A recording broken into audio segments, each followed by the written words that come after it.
하나님의 말씀을 보도록 합니다.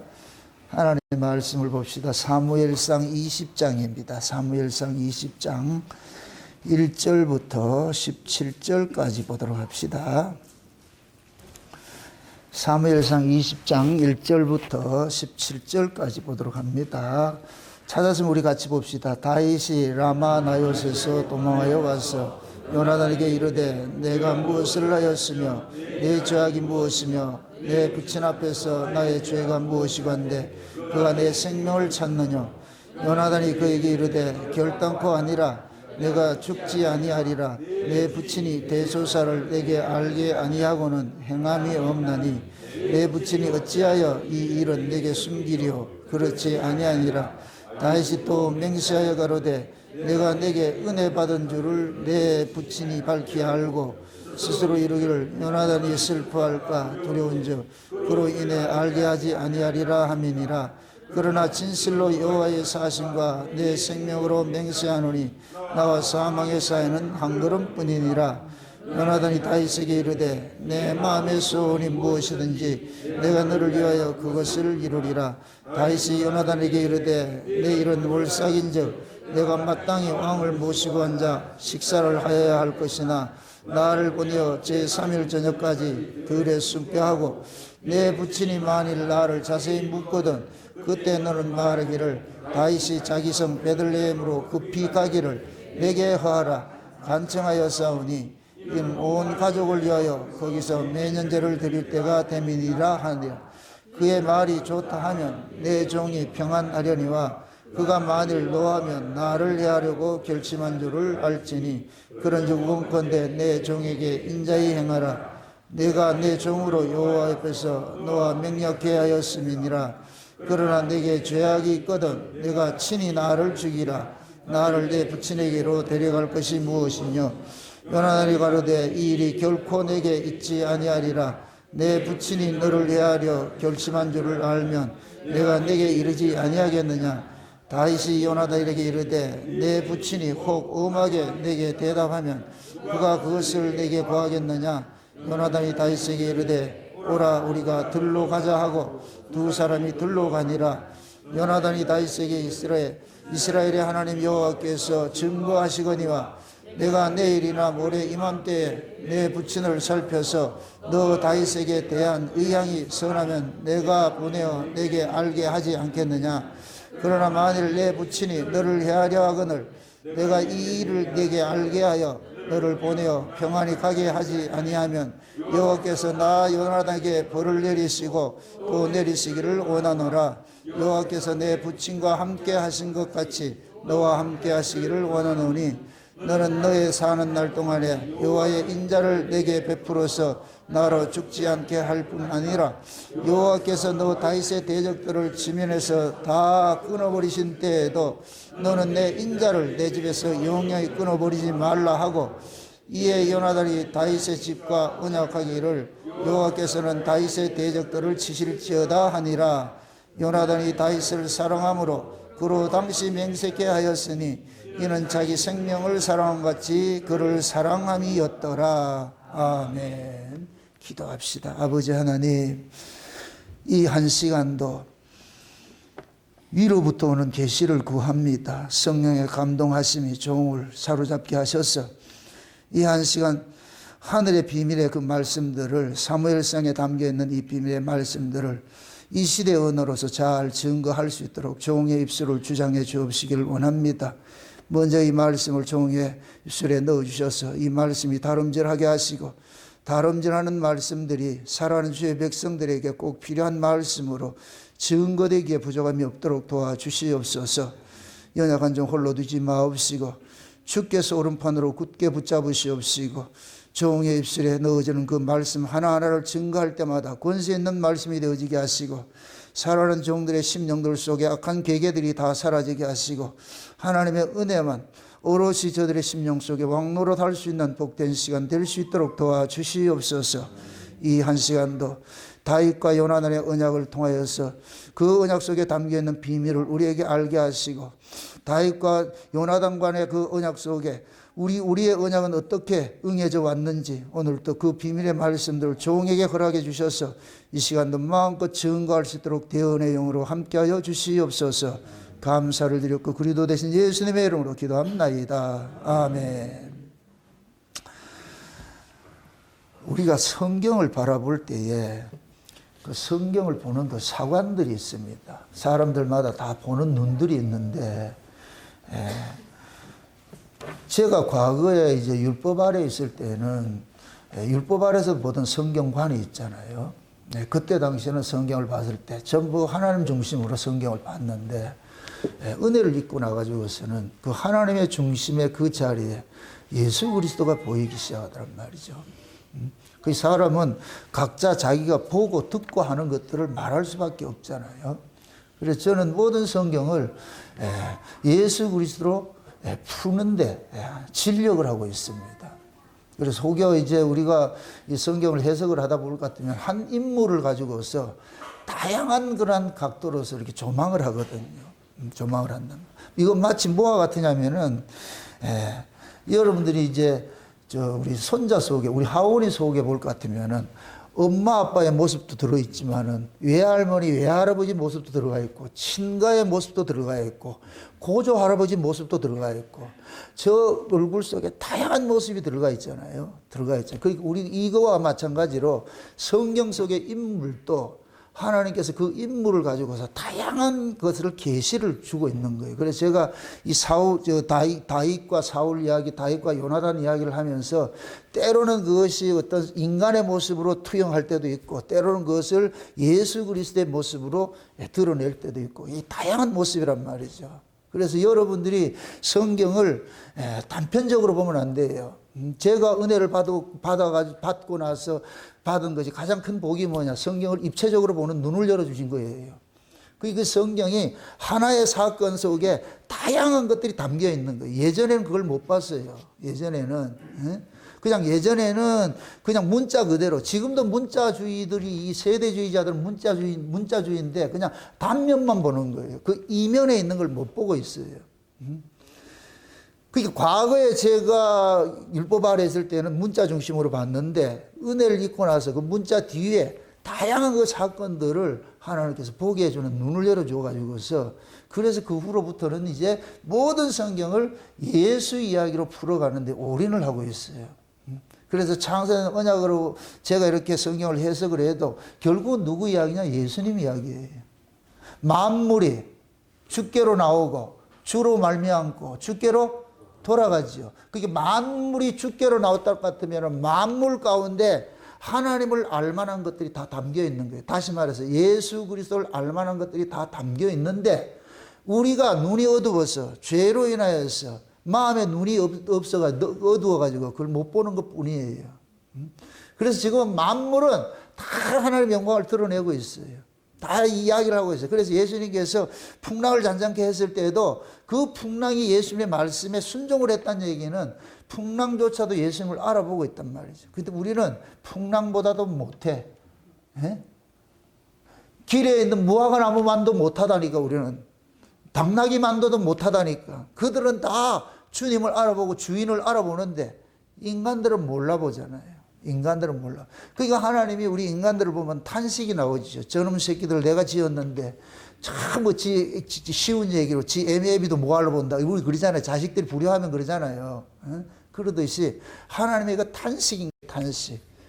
그러니까 그 죄로 인하여서 만물 가운데 하나님을 볼만한 알만한 것들이 담겨 있는데 죄가 그 눈을 가려놓으니까 하나님께서 얼마나 그것이 탄식하겠냐. 그래서 그 아들을 보내가지고서 잃어버렸던 그 눈들을 회복시키는 일들을 하는 거예요. 그래서 예수님께서 오셔가지고 나면서부터 된 소경의 눈도 떠지게 만들고, 나면서부터 된 안진뱅이를 고치게 만들고, 중풍병자를 고치고 다양한 귀신을 쫓아내고 죽은 자를 살리고 하는 이런 것들은 하나의 계시사예요. 계시사. 문둥이 고쳤다 해서 지금도 문둥이 데려와가지고 이렇게 고치라는 얘기가 아니에요. 그렇게 문둥병이 담고 있는 영적인 비밀이고 뭐냐? 그게 죄예요. 그 문둥병이 살을 썩게 하고 말에 냄새가 나고 말에 살점이 떨어져 나가는데 모르고 무감각해요. 무감각해. 예전에 뭡니까? 저 시리아에 가면은 여기 보면 시리아 있어요. 시리아라는 동네가 거기가 옛날 나병 환자들이 있었거든요. 그리고 우리 교회가 그쪽에 노예가 있어가지고 사무 가가지고서 헌신 예배를 드리는데 같이 갔는데 세상에 그 나병 환자가 발에 못이 박혔는데 그걸 모르고 있어요. 발에 못이 박혔는데 뚫고 왔는데도 모르고 있어요. 감각이 없으니까. 그 모습이 곧 누구냐? 우리 죄인의 모습이에요. 죄인의 모습. 죄인이 지금 자기가 죽어가는 대로 왜 죽는지도 모르고 살고 있는 거예요. 그래서 예수님 하나님이 그 아들을 보내가지고서 자기 백성들, 창세전에 어린 양의 생명책에 농명된 자들, 영생 주시기로 작정된 자들에게 찾아가가지고 눈을 열어주는 일들을 하는 거예요. 그 눈을 열어주는 게 뭐냐? 죄 문제를 해결하니까 눈이 떨어지는 거예요. 지난 금요일에 우리가 살펴봤듯이 사울은 자기 딴의 열심으로서 하나님을 섬겼는데 그것이 자기식 하나님이라는, 자기식 하나님. 그러니까 사울은 구약의 율법을 자기식으로 본 거예요. 자기식으로. 그때 당시에는 다 그 율법사들과 서기관들이 가르치는 성경적 안목이 있단 말이에요. 그대로 그도 가르침을 받았잖아요. 가말리엘 문화생으로서 요즘식으로 할 것 같으면 최고의 학교를 나온 사람인데도 여전히 성경 보는 눈은 까막눈이라. 그러니까 예수를 몰라보는 거예요. 그래서 예수를 죽이려고 다메섹에 이제 가다가 주님이 그 바울에게 찾아갔어. 창세전에 요놈이 어린 양의 생명책에 농명된 자니까 모두에게 계시하지 않고 바울에게만 계시를 하는 거예요. 바울에게 찾아가 가지고서 예수님을 계시하니까 사울이 눈에 비늘이 떨어져 버리잖아요. 이게 곧 뭐냐? 그동안에 비늘이 가려져 있다는 거예요. 가려져 있다는 얘기예요. 그래서 고린도전서 10장에 볼 것 같으면은 그 얘기를 하는 거예요. 우리가 구약을 볼 때 수건이 가려져 가지고 구약을 보고 있는 거예요. 근데 그리스도에게 돌아가면 이 수건이 벗겨진다 그래요.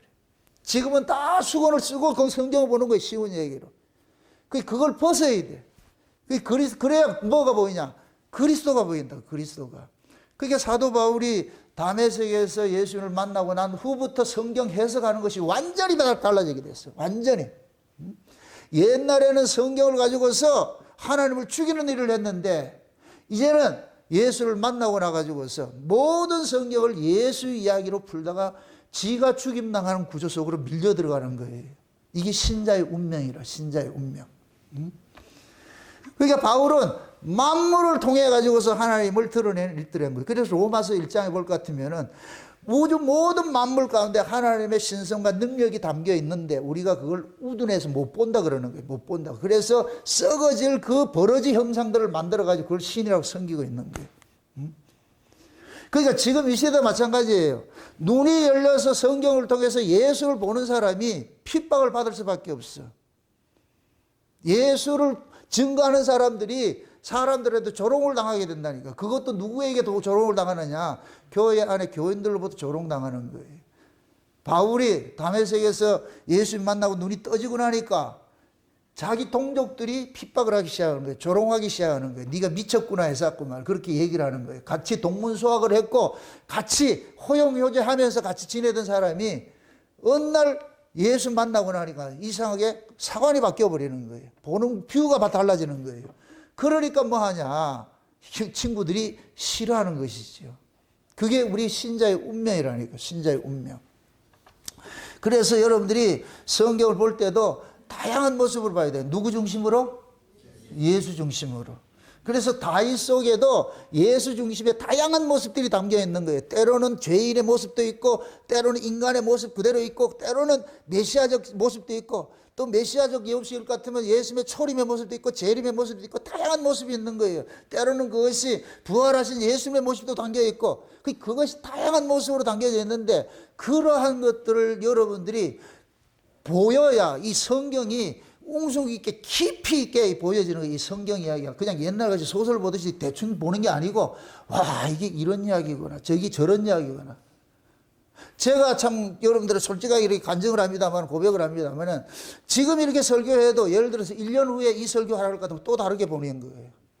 이거는 계시의 점진성과 심층성이 있는 거예요. 지금 내가 내 수준에서 성경을 이렇게 보이는 것이고 내가 또 더 깊이 하나님과 깊은 교제 안에 들어갈 것 같으면 이 성경은 더 깊게 열리는 거예요. 그러니까 끝이 없어. 그게 옛날에는 내가 율법 아래 했을 때는 성경을 많이 읽고 이렇게 해서 내가 성경 박사라고 했다고. 무엇이든지 물어봐.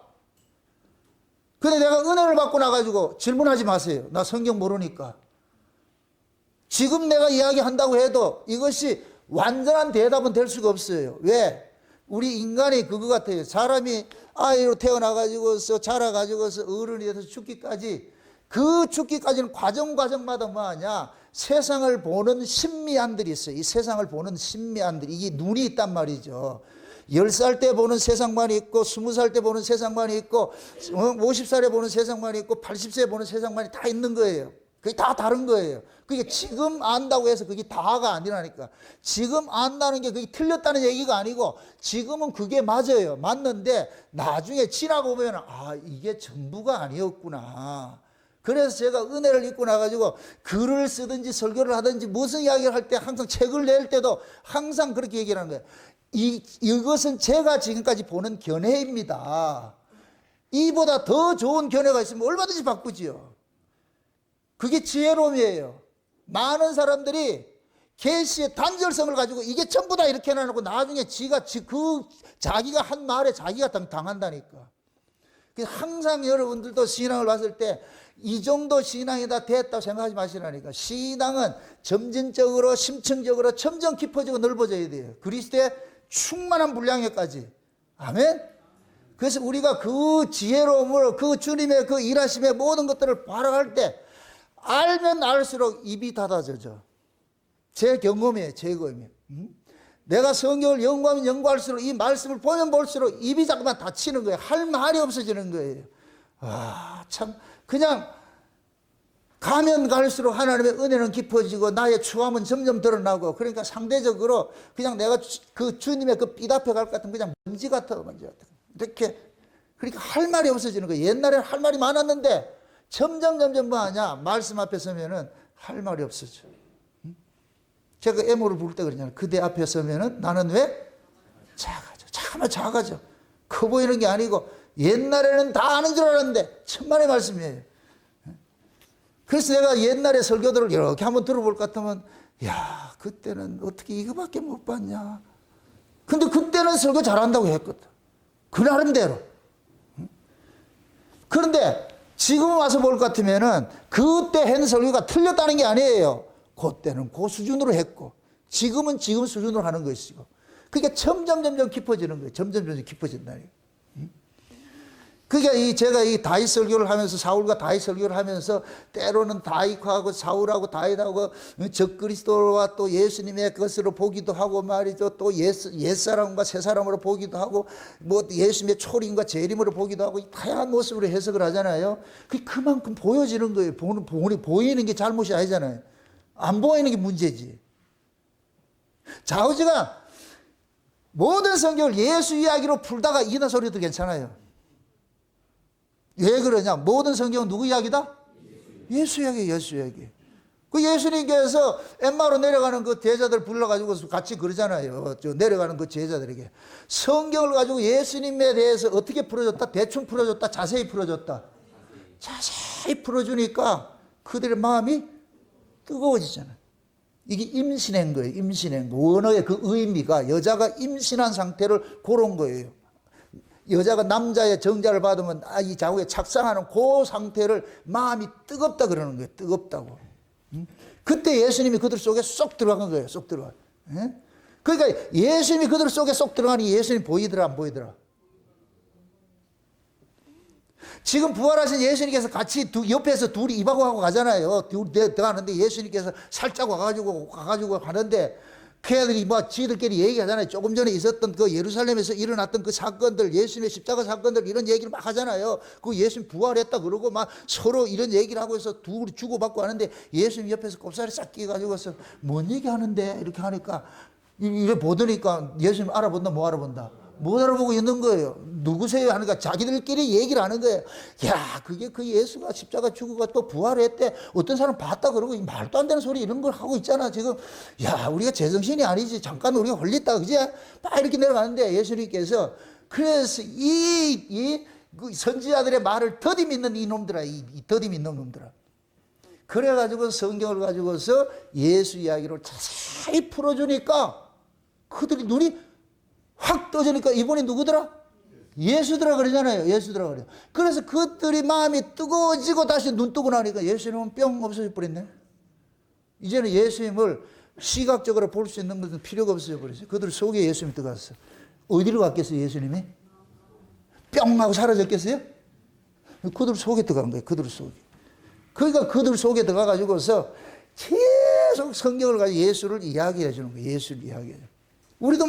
우리도 마찬가지예요. 예수님을 밖에서 모시고 사는 사람이 있고 안에 모시고 사는 사람이 있어요. 예수를 안에서 모시고 사는 사람들은 그 예수님이 모든 성경 이야기를 가지고서 자기 이야기를 자꾸만 풀어주는 거예요. 이거 이 얘기다니까 저거 저 얘기다니까. 그래서 써진 것들이 제 책이에요. 창세는 언약으로 본 모든 책들이 거기에서 써졌다니까. 이게 그런 얘기야 저기 저런 얘기야. 응? 여러분들도 그러한 그 안목을 가지고 눈이 떠졌을 때에 여러분들이 성경을 보는 것이 달라지고, 그리고 귀가 열려야 제 이야기가 저 소리가 무슨 소리인지를 이해가 돼요. 어떤 때는 이렇게 얘기를 했다, 어떤 때는 저렇게 얘기했다. 그럴 것 같으면은 이게 안 들리면 뭐하냐, 뭐야 줏대도 없이 이럴 때는 이렇게 하고 저럴 때는 저렇게 하기로 뭐란 얘기야. 올 다 예수 이야기예요. 아멘? 왜 내가 이 얘기 하느냐? 오늘 하는 이야기가 또 여러분들이 오해할까 봐서 이걸 미리 내가 이렇게 인트로를 깔아서 하는 거예요. 지난 시간에 다윗이 어디로 갔다 그랬어요? 라마나요세 갔다 그랬죠. 라마나요세 갔다 그랬죠. 그 라마나요세 왜 들어갔어요? 무엇 때문에 들어갔어요? 사울이 죽이려고 그러니까. 그래서 영적 의미에서는 사울이 그 다윗의 벽에 박았어. 창에 박았어. 이건 죽은 거와 똑같은 거예요. 그래서 예수님 십자가에 달리실 때 옆구리에 창을 찔려가지고 죽인 거와 똑같은 것이라니까. 똑같은 의미라니까. 그렇게. 그럼 그 다윗이 라마나요스로 갔는데 그 라마나요스는 새로운 세계예요. 기존의 세계와 다른 세계야. 그 동네만 들어가면 흐물흐물해져. 강도도 변해가지고 흐물흐물해져. 심지어 다윗을 죽이려고 하는 사울조차도 그 동네만 들어갈 것 같으면 옷 훌러덩 벗고 흐물흐물해져. 그 동네가 어떤 동네겠어요? 그게 하나님의 은혜가 있는 곳이죠. 하나님의 은혜가 있는 곳이죠. 우리가 하나님의 은혜 안에 들어갈 것 같으면 그냥 내가 없어져 버려요. 세상과 나는 간 곳이 없고 그냥 구속한 주님만 보이고 그냥 흐물흐물해진다니까.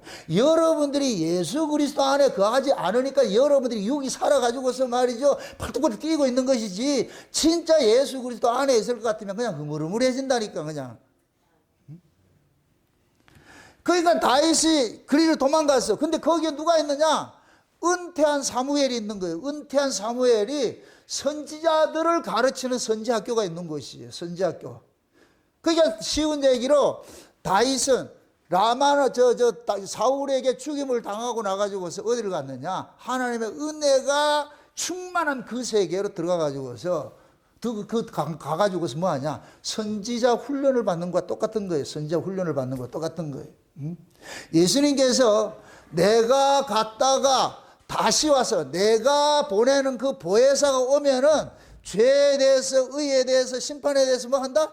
책망을 한다 그러죠. 책망을 한다 그러죠. 그러니까 보세요. 예수님이 보내시는 보혜사가 오면은 이 보혜사가 하는 일이 뭐 하느냐? 죄를 고발하는 일이라는 게, 이게 선지자예요, 선지자. 그러니까 사무엘이 라마나요스에서 선지생도를 양상을 했다는 얘기는 이들이 곧 뭐냐? 성령의 충만을 입은 자들이 모인 것이에요. 성령의 충만을 입은 자들이 모여 있는 것이에요. 예수님께서 십자가에 죽으시고 부활하고 하나님 나라를 승천하셨어요. 승천하고 그 다음에 예수님께서 주의 이름으로 보내신 성령이 오고 나니까 그 성령이 뭐 하느냐? 죄를 고발을 읽더라는 거예요. 그러니까 베드로하고 요한이 성령 받고 나가지고 하는 소리가 첫 번째 설교가 뭐냐? 너희들이 죽인 이 예수, 너희들이 예수 죽였다는 걸 고발하는 거예요. 고발하는 거. 그러니까 하나님의 백성들은 그 설교에 뭐하냐? 마음에 찔림을 받아가 어찌할꼬? 회개가 일어나는 거예요. 근데 그 설교를 다 받아들이는 것이 아니고 어떤 사람들은 적개심이 그래가지고서 이빨 부뚜부뚜 가는 사람이 있고, 두 부리에 두 부리. 항상 복음이 증거되면은 두 양상이 드러나는 거예요. 듣기 싫어하는 사람이 있고 듣기 좋아하는 사람이 있고. 제가 설교 이렇게 해도 마찬가지예요. 어떤 사람은 듣기 좋아가지고 얼굴이 벙글벙글 하는데 어떤 사람들은 빛받아 온 것 같이 말이죠. 얼굴이 막 이렇게 그때 있고 똑같아. 결국은 뭐냐? 말씀은 유일한데 똑같은 이야기인데 각자의 영적 상태에 따라서 그 말씀이 죽이는 말씀이 되기도 하고 살리는 말씀이 되기도 하는 거예요.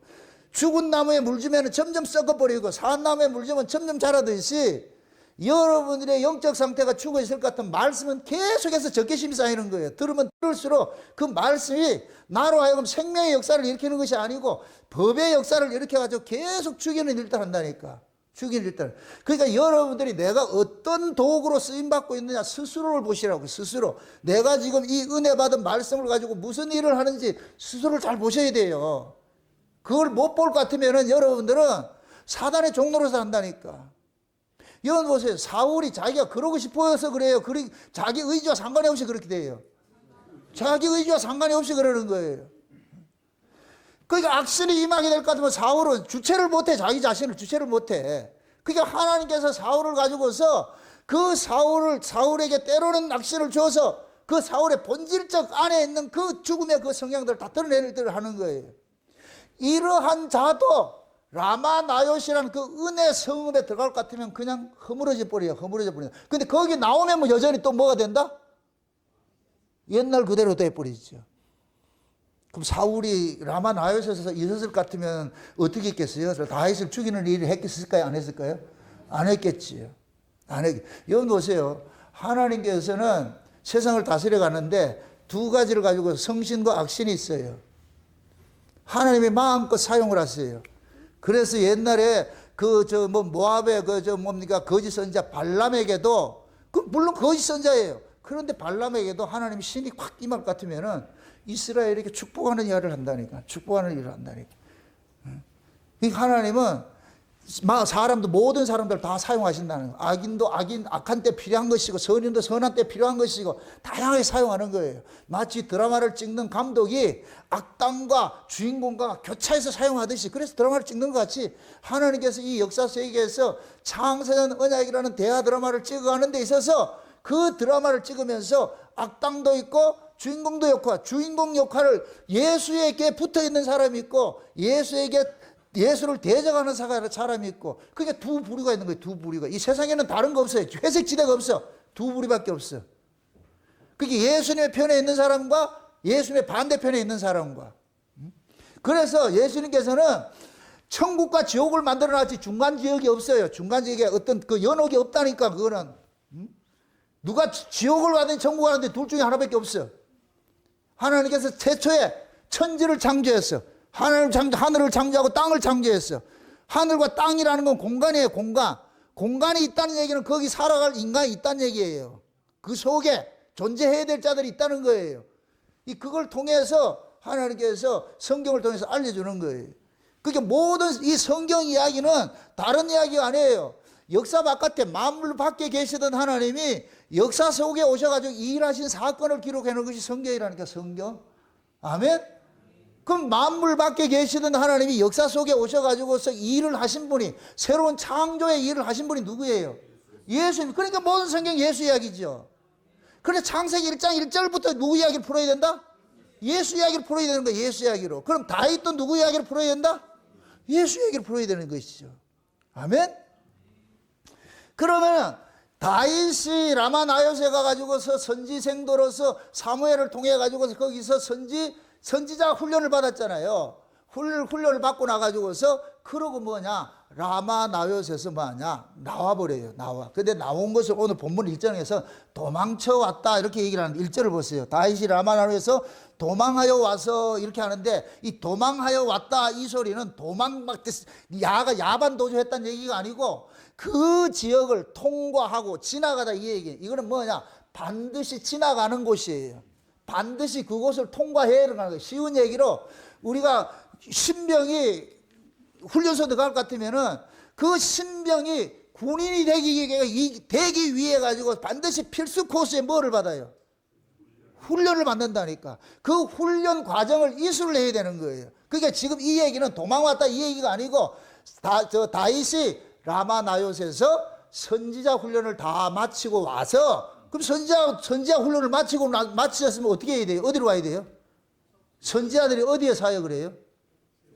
죄 없는 곳에 있어요? 죄 있는 곳에 있어요? 그럼 죄 있는 곳으로 와야지. 그 죄 있는 곳이 어디예요? 다윗이 입장에서 라마 나오잇이라는 곳은 죄 없는 곳을 상징하잖아요. 거기는 하나님 은혜가 충만한 곳이니까. 그러니까 이건 하나님 나라를 상징하는데, 이건 다시 말해서 예수님께서 부활하시고 하나님 나라 가셔가지고서 거기에서 다시 오신 거예요. 이쪽으로 오신 거예요. 이 세상으로 오신 거예요. 그때 예수님께서 무엇을 오셨어요? 성령으로 오셨죠. 성령으로 오셨잖아요. 그러니까 예수님의 이름으로 보내실 그 보혜사 성령으로 오신 거예요. 그 성령이 온 건 예수님이 온 것과 똑같은 것이에요. 영적 의미로 봤을 때. 아멘? 또 이걸 잘못 오해해가지고서 저 하는 보좌에 계신 그 예수님이 우리 여기 내려왔다 이렇게 생각하지 말고, 그 예수님, 또 무슨 하나님 보좌에 계신 예수님께서는 이 몸이 있어요, 없어요?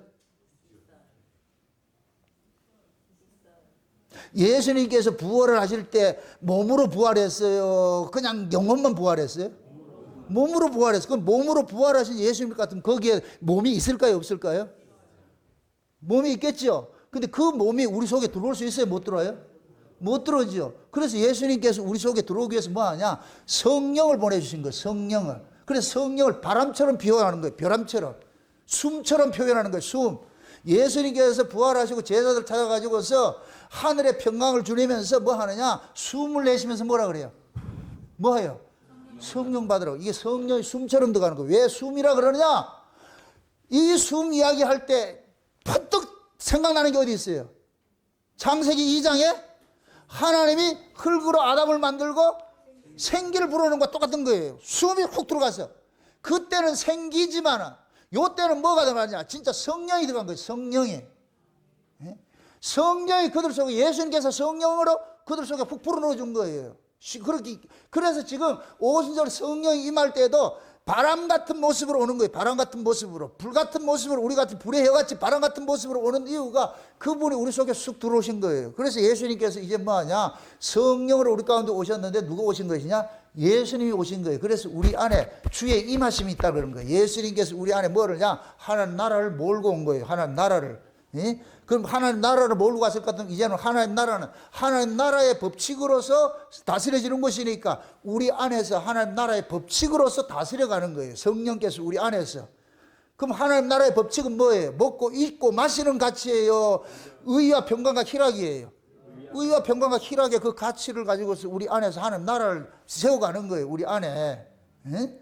그래서 예수님께서 성령으로 오신 거와 똑같은 거예요.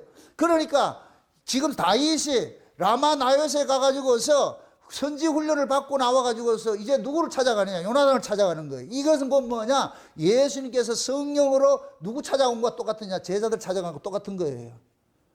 제자들 찾아가 똑같은 거예요. 그래서 요나단에게 찾아가가지고서 딱 하는 얘기가 하는 거예요. 사울의 죄를 고발하는 거예요. 야, 니네 아버지 왜 그러냐?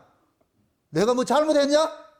왜 니네 아버지는 나만 보면 잡아먹지 못해가 그래 난리를 치고 그러냐? 네가 한번 얘기 한번 해봐라. 그러니까 요나단이 그 다윗의 얘기를 듣고 나니까 할 말이 없는 거예요. 할 말이 없는 거예요. 그래서 자기 아버지는 뭐 변호를 하고 있는데 다윗은 다 알고 있잖아요. 경험자니까. 그래서 요나단이 그러는 거예요. 자기가 봐도 자기 아버지가 하는 짓거리가 옳다 그러다. 그러잖아요. 그래가지고 요나단이 사울의 가문을 버리고 다윗의 가문에 입적하는 사건이 일어나는 게 그게 언약이라, 언약. 그래서 요나단이 그러는 거예요. 야, 우리 아버지가 보니까 지금 하는 것이 보니까 너를 봤을 때마다 우리 아버지가 뚜껑이 열리니까 혹시 또 내가 우리 아버지한테 가가지고 네 이야기를 할 것 같으면 우리 아버지 뚜껑 열리는지 안 열리는지 내가 한번 보고 올게. 만약에 뚜껑 열려가 이렇게 할 것 같으면 내가 널 도망가도록 만들고. 응? 그러니까 다윗이 그러는 거예요. 야, 보나 안 보나 뚜껑 열리는데 차라리 네가 날 죽여라. 난 네 아버지 손에 죽기 싫다. 네가 날 죽여라. 그러니까 요나단이 그런 게 무슨 천부당 만부당 그런 소리 하냐? 그러면서 그러는 거예요. 내가 우리 집안을 네한테 위탁을 할게. 이제부터 우리 가문이 네 가문에게 종속이 될 테니까 네가 우리 가문을 좀 지켜주라. 그렇게 해가지고서 언약을 맺어요. 언약을. 이 두 번째 언약이라. 처음에 맺은 언약은 사무엘상 18장에서 다윗이 골리앗을 죽이고 돌아왔을 때에 언약을 맺어요. 그때 옷도 벗어주고 말이죠. 칼도 주고 말이야. 뭐 다 벗어주잖아. 이걸 왕위를 벗어주는 거. 이게 첫 번째 언약이에요. 근데 지금 그때는 다윗이 라마나요스를 경험하지 않은 때예요. 근데 다윗은 그 과정에 라마나요스에 갔다가 다시 돌아왔잖아. 이건 예수님께서 십자가에 죽으시고 부활했다 다시 오는 것과 똑같은 모습이라. 그래서 성령으로 예수님께서 우리 안에 오면은 우리 안에 죄를 고발하는 일들을 하는 거예요. 고발하는 일들을. 그게 요나단이 지금 뭐 하느냐? 다윗이 요나단에게 가가지고서 그들의 죄를 고발하는 일들을 하는 거예요. 그러니까 그 고발을 당하니까 요나단이 무릎을 꿇는 거예요. 그래서 요나단은 그러는 거예요. 내 인생도 네한테 맡기고 우리 가문도 네한테 맡긴다. 이게 그 뭐와 같으냐? 저와 여러분들이 성령으로 예수님께서 우리 안에 올 것 같으면은 우리 자신을 하나님 앞에 맡기는 것과 똑같은 거예요. 이게 성도의 인생이 예수 그리스도에게 차압당하는 거예요. 차압당하는 거. 아멘? 예수님께서 찾아오셔가지고서 우리 인생을 뭐 하냐? 차압당하는 거예요. 이거 마치 뭐와 같으냐? 여자가 남자의 씨를 받을 것 같으면은 그 남자의 씨가 그때부터 여자를 장악하기 시작하는 거예요. 그러면 여자는 남자의 씨를 받는 순간 여자의 인생은 차압당해요. 누구한테 차압당해요? 남자가 뿌려준 씨에게 차압당하는 거예요. 이제부터 이 여자는 남자가 뿌려준 그 씨를 자기 몸으로 키워내는 일을 해야 돼. 이게 임신이야, 임신. 계속 키워내야 돼. 그래서 그 여자는 아이를 임신하는 순간 이제부터는 모든 이 몸의 메커니즘이 누구 중심으로 바뀌느냐? 이 아이 중심으로 바뀌는 거예요. 이건 마치 예수님께서 저와 여러분들에게 찾아올 것 같으면은 우리 인생이 예수 그리스도 중심으로 확 바뀌는 거 똑같은 거예요. 이게 신자예요. 이게 거듭남이라니까, 거듭남. 아멘? 거듭난다 이 얘기는 새로 잉태한다는 얘기예요. 새로 잉태한다는 얘기예요. 태어난다는 얘기예요. 그러니까 예수님이 성령으로 우리 가운데 올 것 같으면은 우리 인생은 그때부터 뭐 하느냐? 차압당하기 시작하는 거예요. 그래서 성도의 인생이 처음에는 우리가 예수를 대충 믿었어요. 설렁설렁 믿었다니까. 그때는 뭐 그렇게 열심히 낼 것도 없고 대충 믿고 다 내 사는 게 우선이고 모든 게 내 중심으로 그렇게 살았어. 그런데 은혜를 계속 받다 볼 것 같으면 은혜를 계속 받는 것은 아이가 임신 속에서 아이가 태아가 자라는 것과 똑같은 거예요. 자라는 것도 같아. 계속 은혜를 받다 볼 것 같으면은 나중에 그 은혜가 나를 장악할 것 같으면은 내가 그 은혜에 붙잡힌 삶을 살게 돼 있어. 내 인생이 모두 그쪽으로 바뀌게 돼 있어. 이게 하나님께서 아이를 통해서 여자가 아이를 임신하는 걸 통해 가지고서 우리에게 알려주는 거예요. 우리 인생이 그 구원이라는 건 이렇게 되는 것이라는 걸 보여주고 있는 거예요. 보여주고 있는 거. 그래서 예수님께서 우리를 찾아올 것 같으면은 우리의 인생은 삭제되고 내 이력서는 삭제돼 버리고 마치 요셉처럼 요셉이 하나님으로부터 꿈을 꾸고 나니까 그러면 요셉은 자기 인생 삭제돼 버리고 야곱의 약전 속에 싹 들어가 버리는 거야. 야곱의 약전 속에. 그게 요셉은 있었는데 야곱의 약전에. 그러니까 요셉은 자기 인생이 없어. 야곱의 후기 인생. 야곱이 야복강에서 뭐가 돼요? 야곱이 야복강에서 죽고 뭘로 태어나요? 이스라엘로 태어나요. 근데 지금까지 야곱은 계속해서 거기 그 경험을 했음에도 그게 뭡니까? 아직까지 뭐로 살아요? 야곱이야, 야곱. 그런데 하나님께서 그 야곱의 인생이 이기 인생인 이스라엘의 그 인생을 요셉이 사는 거예요. 요셉이. 그래서 요셉은 자기 인생을 사는 것이 아니고 야곱의 인생을 대신 사는 거예요. 그래서 나중에 요셉이 낳은 자식을 지가 애굽의 총리로 가가지고서 낳은 자식, 이게 요셉도 마찬가지예요. 요셉이 형제로부터 죽임당한 것은 예수님이 유대인으로부터 죽임당한 거 똑같은 거예요. 똑같은 거. 근데 죽었던 자가 죽은 것이 아니고 요셉이 애굽에서 뭐가 됐더라? 총리가 돼 있어. 이건 예수님이 십자가에 죽었는데 하나님께서 그 예수를 만유의 주로 삼는 것과 똑같은 거예요. 아멘? 그래서 요셉이 애굽에 내려가가지고서 무슨 일을 하느냐? 하나님께서 요셉을 애굽에 보낸 것은 이 야곱의 가족을 살리기 위한 프로젝트를 가동하는 거예요. 예수님께서 하나님께서 예수님을 유대인 손에 죽게 만든 것은 이 죽인 놈들을 멸망시키려고 하는 것이 아니고 이놈들을 살려내기 위해서. 그래서 예수님께서 십자가에 죽으시고 부활하시고 나가지고서 성령이 제자들에게 임하니까 제자들이 누구에게 설교를 하느냐? 천하 밖으로 올라온 경건한 유대인들을 대상하는 거예요. 그러니까 설교의 대상이 누구예요? 경건한 유대인이에요. 그런데 그들이 그때 당시에는 이방인이라고 이렇게 여겼다니까. 그러니까 그들을 향하여 설교를 했을 때에 너희가 죽인 이 예수를 하나님께서 살리셔서 부활 그 주와 그리스도가 되게 했다 그러니까 그 소리를 들었던 사람이 천하각국으로 올라온 그 사람들이 가슴이 찔려가지고서 와 우리가 예수를 죽였구나. 그 무엇입니다. 천하각국으로 흩어져 있다고 올라온 사람들이 이 사람들이 예수 죽인 사람들이에요? 아니에요. 예수를 죽인 사람은 예루살렘에 있는 사람이지.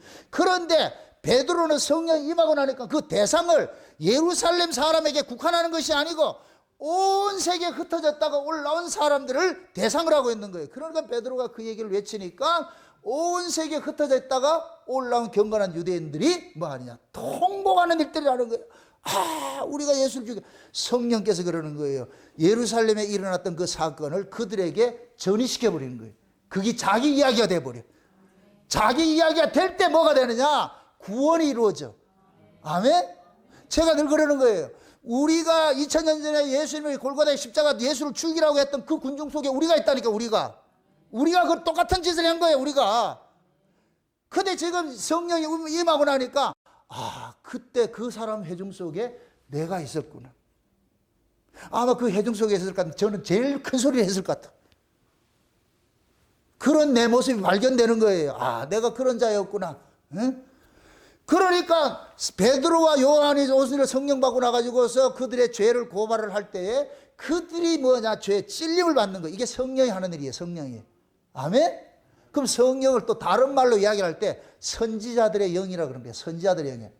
요한계시록에 보세요. 요한계시록 11장에 볼 것 같으면 두 증인들에게 하나님께서 작은 책을 먹이고 했는데 그 두 증인들이 작은 책을 먹고 가가지고 먹고 난 후에 어디에 가서 외쳐요? 교회에 들어가서 외치잖아요. 교회에 들어가가지고서 그들의 뭐를 외쳐요? 죄를 고발하죠. 그럼 두 증인들이 무슨 역할을 한다? 선지자 역할을 하죠. 그러니까 마지막 때 성령을 받은 사람은 모두가 선지자 역할을 해야 돼. 죄를 고발해야 돼. 먼저 성령이 우리 안에 올 것 같으면 성령이 우리의 죄를 고발하는 거예요. 왜 그러냐? 죄를 고발하는 이유는 딱 하나밖에 없어요. 은혜를 주기 위해서. 그럼 죄가 고발당한 사람은 어떻게 해야 되느냐? 내가 맞습니다. 내가 죽인 자입니다. 내가 죄인 중에 개수입니다. 이렇게 했을 때 자기 고백이 터져 나올 때 하나님께서 그 밑바탕이 뭐냐? 은혜로 확 덮어버리는 거예요. 은혜로. 그럼 하나님 은혜 주고 싶어도 이 은혜는 아무나 받는 게 아니에요. 누구만 받느냐? 자기가 죄인인 줄 아는 사람에게만 은혜가 임하는 거예요.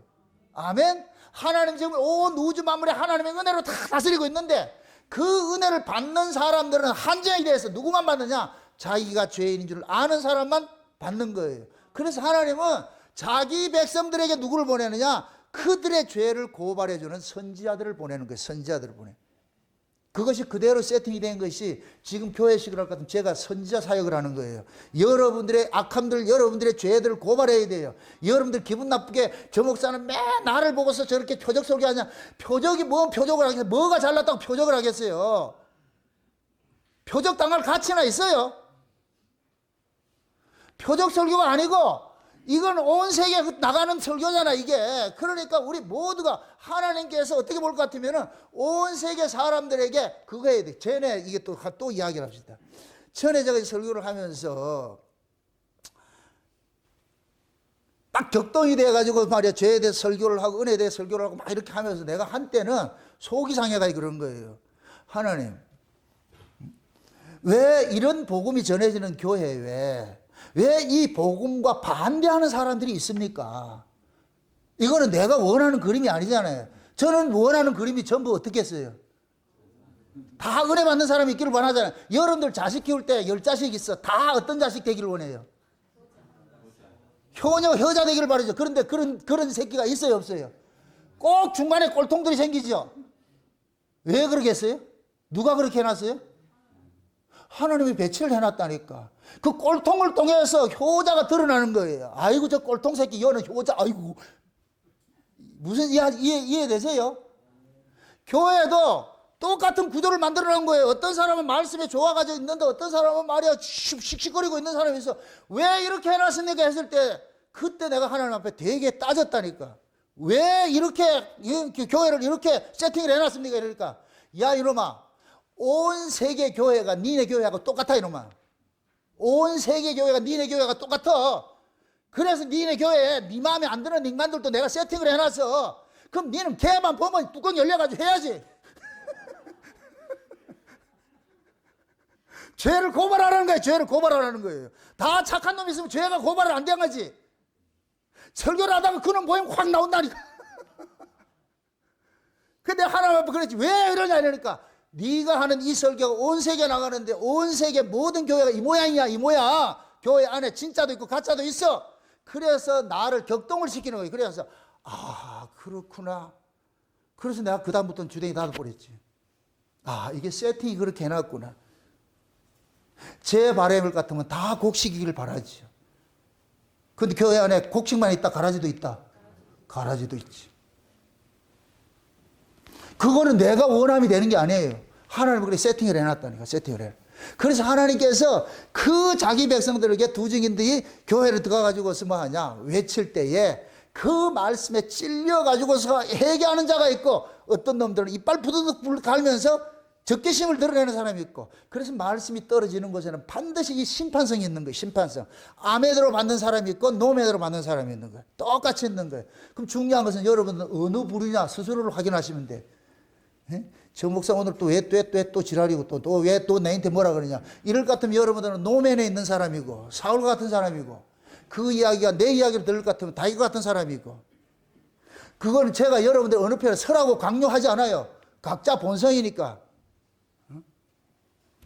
그러니까 예수님께서 오셔가지고서 우리의 죄를 고발을 한단 말이에요. 고발을. 그러니까 그 고발을 당하는 자들은 어떻게 되느냐. 하나님 앞에 자기 생명을 내놓는 거죠. 이게 요나단이 다윗이 와가지고서 요나단을 통해가지고 사울의 집안에 그 죄를 막 고발을 하니까 요나단이 어떻게 하느냐. 자기를 낮춰버리고 사울의 아들 되면서 이제는 다윗에게 입적을 하는 거예요. 그러니까 다윗에게 자기 가문을 맡기는 거예요.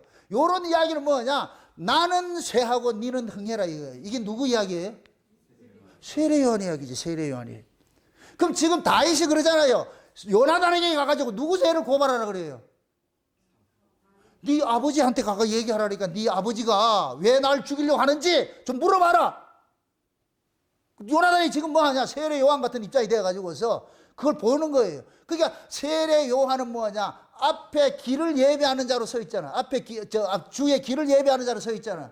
그러니까 지금 요나단이 하는 일이 세례 요한과 같은 일들을 하는 거예요. 그럼 세례 요한이 뭐라 그래요? 예수님 만나고 나가서 세례 요한이 뭐라 그래요?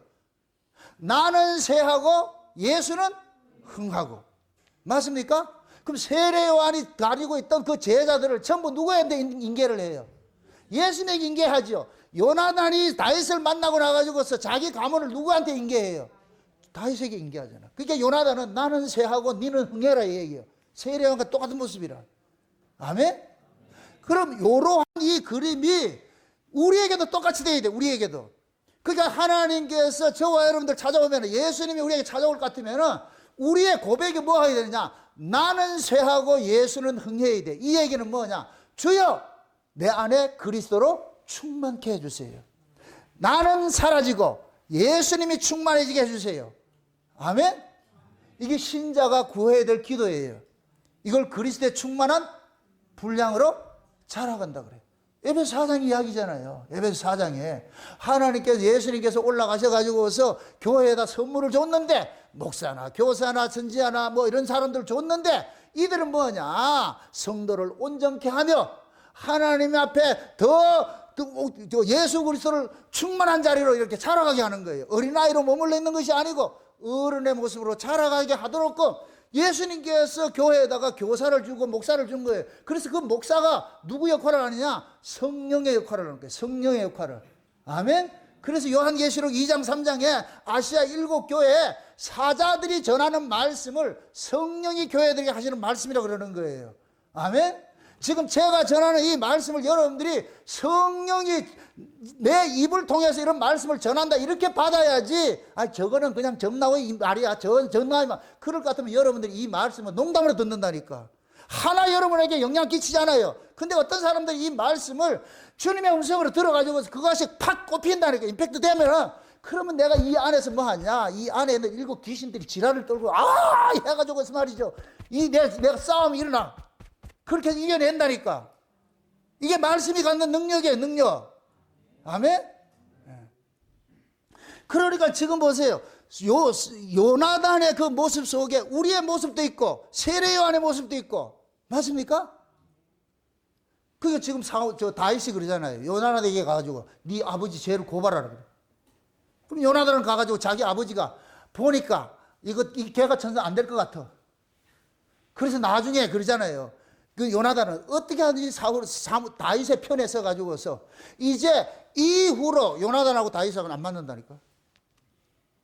이게 같으면 요나단은 누구의 지였나? 다윗은 이제 도망가 버리죠. 이제 이스라엘 속에서 나가버렸어요. 사울의 직과는 적대적이 나간다니까. 이제 다윗이 이제부터 행보는 뭐냐? 다윗에게는 뭐냐? 빚쟁이, 절름발이, 소경, 병신, 쪼다들이 다 모이는 거예요. 또 거기다. 이게 곧 뭐냐? 예수님께서 오셔가지고서 세리와 창기들, 죄인들 끌어모으는 거와 똑같은 거예요. 똑같은 일이라는 거예요. 이게 나중에 아둘람 굴에 들어가가지고 이들을 전부 장관 삼는다니까, 나중에. 그게 지금 저와 여러분들 예수님께서 오셔서 세리와 창기들 같은 우리들을 구원해가지고 하나님 나라에 왕권을 주는 거와 똑같은 거예요. 똑같은 거. 이게 얼마나 놀라운 사건이냐고, 이게. 그래서 그 왕권을 가지고 온다니까, 이제. 그 오실 날 기다려야지. 그럼 이 왕권 가지고 온다는 이것을 알 것 같으면 기다려야 돼, 안 기다려야 돼요? 사모가 돼야 돼요, 안 돼야 돼요? 말은 잘하지. 주님이 사모가 돼야지요. 다시 오신 주님이 소망이 돼야죠. 왜? 우리에게 그 천연왕국에서 왕 같은 제사장 노릇을 지금 우리에게 주시겠다 그러잖아, 그게. 그래서 지금 저와 여러분들이 이런 말씀을 알면은, 이런 말씀을 통해 가지고서 내 신자의 정체성을 아는 거예요. 아, 내가 이런 자로 이렇게 선택이 됐구나. 세상에 그냥 이름 없이 빛도 없이 다 버려지기를 참 무주구천동에 있는 술라미 같은 그런 그 들꽃 같은 이런 자가 세상의 만왕의 왕인 그 솔로몬이 찾아와가지고, 예수님이 찾아와가지고 그걸 간택을 해가지고 하룻밤 동침하고 나가지고 언약을 딱 줘가지고 갚버렸는데, 꼬마 인형을 가슴에 안고 이제부터 기다려야지. 여러분 속에 꼬마 인형이 있어야 돼. 그 꼬마 인형의 가사를 보시라고. 제가 이 아가서를 쓰면서 그 꼬마 인형에 대해서 홀리게 돼가지고서 세상에 어떻게 이런 이야기를 유행가로 다 써놨을까? 그런데 저에게는 유행가가 아니라니까. 어떤 사람이 찾아와가지고 그 사람하고 하룻밤 사랑을 했는데, 그 황홀한 사랑, 너무너무 행복한 그 사랑을 나눴는데, 근데 그 사람 떠나버렸네. 떠나고 났는데 뭐하냐? 뱃속에 아기가 점점 자라는 거. 이게 꼬마 인형이에요, 꼬마 인형. 지금 우리도 마찬가지예요. 예수님께서 우리 찾아오셔가지고서 예수님의 씨를 우리 안에 심어줘가지고서 우리는 그 예수님의 씨를 키워가는 거예요, 키워가면서. 이게 클 때마다 꼬마 인형을 가슴에 안고 당신 기다리는 거예요. 언제 오실 거예요? 언제 오실 거예요? 꼬마 인형이 있기는 있으세요?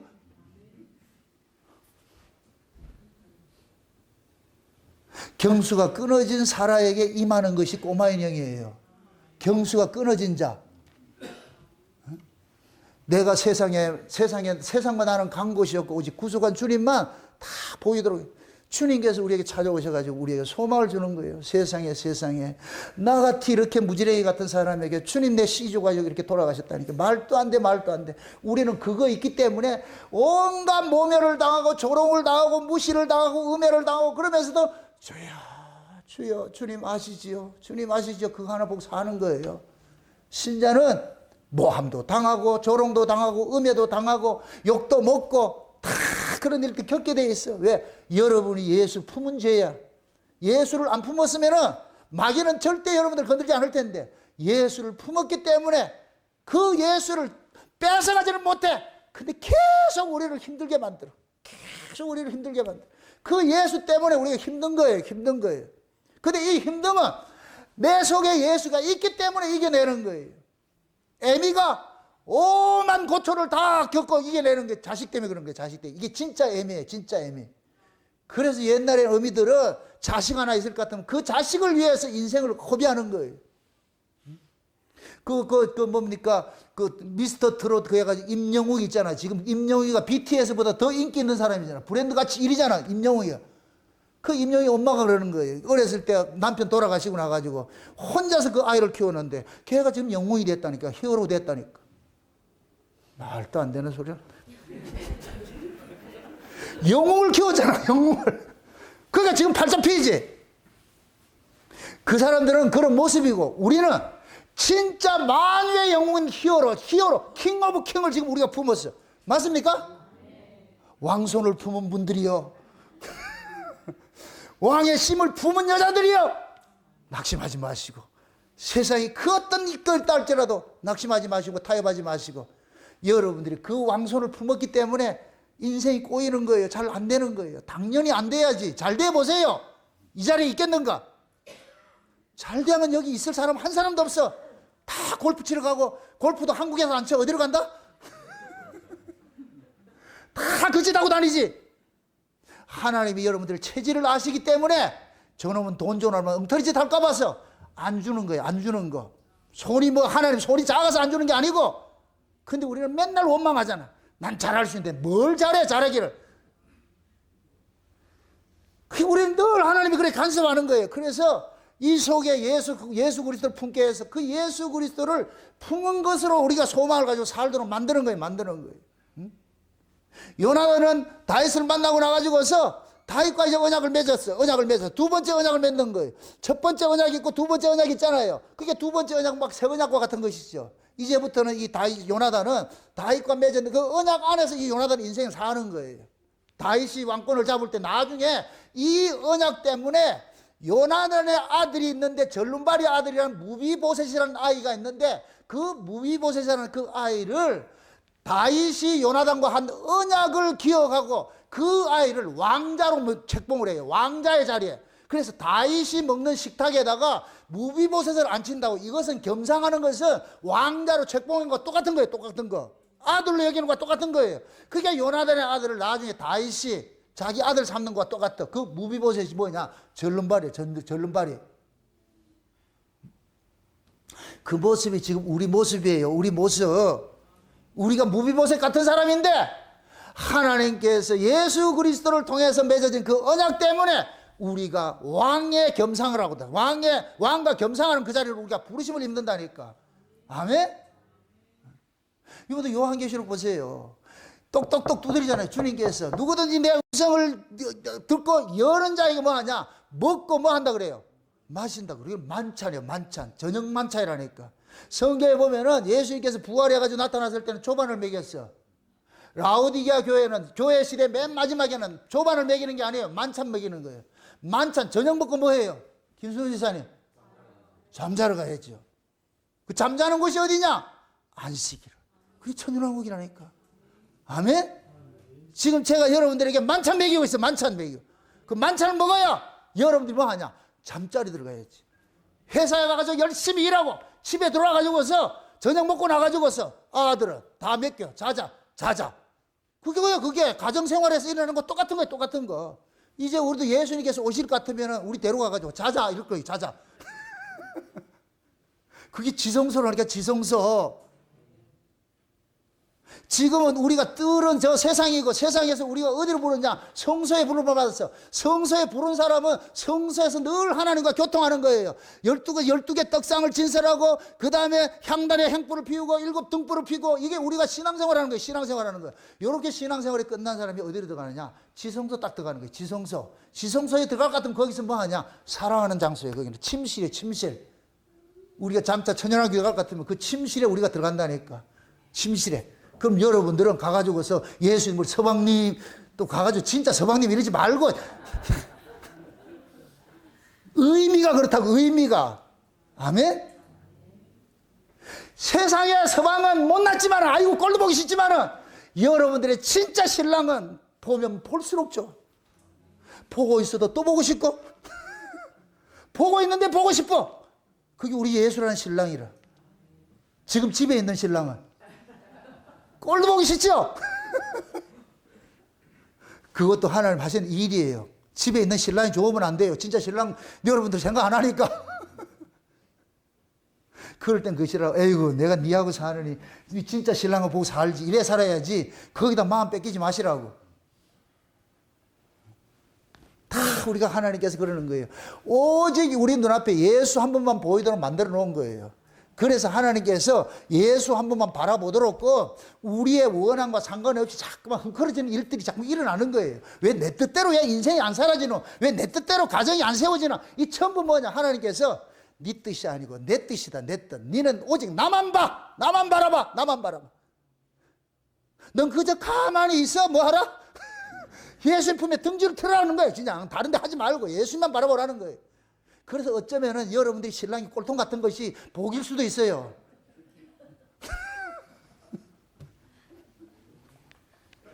그럼 또 그런다. 꼴통 같은 거 하고 살아보세요. 그런 말 나오는가? 나도 살고 있어. 다 똑같아. 다 똑같아. 왜 그러냐? 하나님께서 여러분들이 보이는 것에 마음 뺏길까 봐서 진짜 신랑이 있다. 그래서 내가 템포러리라서 여기고 살라 그러잖아. 템포러리. 이 세상에 있는 것은 모두가 뭐냐? 허상이에요. 허상. 허상은 템포러리라고 그랬어. 그래 이 세상 자체가 우상이라고 그러는 거야. 우상. 이 세상 자체가 우상이라고 그래. 우상은 뭐냐? 헛것이란 거. 헛것. 왜? 이건 다 사라지기 때문에. 우리 몸도 헛것이에요. 이거 헛것. 사라져야 될 몸이야. 그러니까 이 몸에 여러분 집착하지 마시라니까. 새로운 몸을 위해서 우리가 살아야 돼. 그래서 우리가 몸의 구속을 바라고 사는 거예요. 몸의 구속을. 아멘?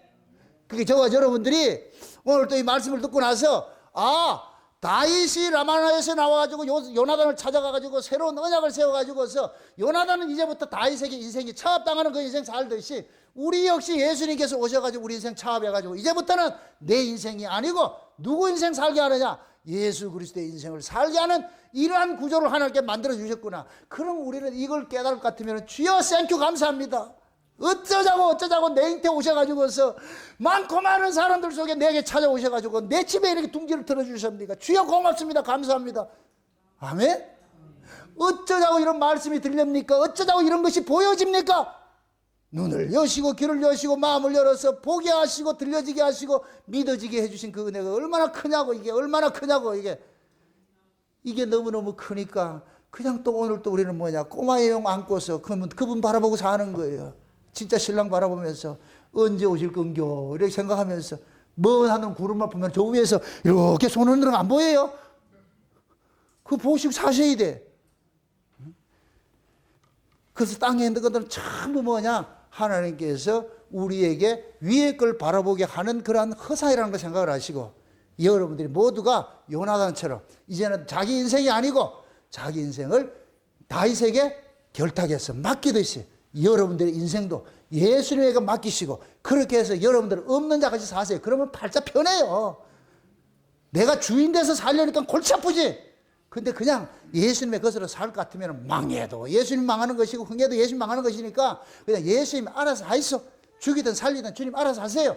그렇게 할 것 같으면 이상하게 또 재미있다니까. 여러분이 주인이 예수님을 주인으로 모시고 사시기를 주의 이름으로 축원드립니다. 기도합시다. 아버지 하나님 감사합니다. 주님께서 우리에게 찾아오신 것은 마치 다윗이 요나단 찾아가가지고서 사울의 집에 그 죄를 고발하였듯이 주님 우리한테 오셔가지고 우리의 죄를 고발하시고 결국 우리의 인생을 주님 앞에 결탁하게 하시고 주님 앞에 차압당하게 해주신 이 사건을 오늘 우리가 살펴봤습니다. 아버지 하나님 감사합니다. 많고 많은 사람 속에서 어쩌자고 우리를 선택해서 우리를 찾아오셔가지고서 우리의 인생을 주님 차압해 가십니까? 하나님 감사합니다. 이 차압당한 인생이 결코 우리가 슬픈 인생이 아니고 기쁘고 복된 인생이라는 걸 깨닫게 하셔서 이제부터 하루하루 살아가는 인생이 기쁨과 감사가 넘칠 수 있도록 도와주시옵소서. 감사를 드리고 예수님의 이름으로 기도합나이다. 아멘.